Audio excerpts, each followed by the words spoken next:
California. The National Weather Service in Las Vegas has issued a flash flood warning for East Central San Bernardino County in Southern California until 7 p.m. PDT. To the flash flood warning for East Central San Bernardino County in Southern California until 7 p.m. PDT. At 2:31 p.m. PDT, Doppler radar indicated thunderstorms producing heavy rain across the warned area.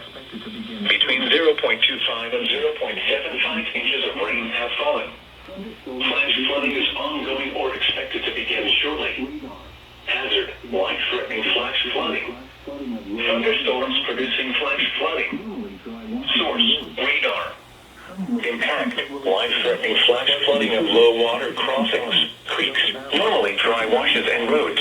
Some locations that will experience flash flooding include 29 Palms, Yucca Valley, 29 Palms Base, Joshua Tree Lake Campground, Joshua Tree and Morongo Valley. For the following counties in California, Riverside and San Bernardino, flooded by during until 4:21 p.m.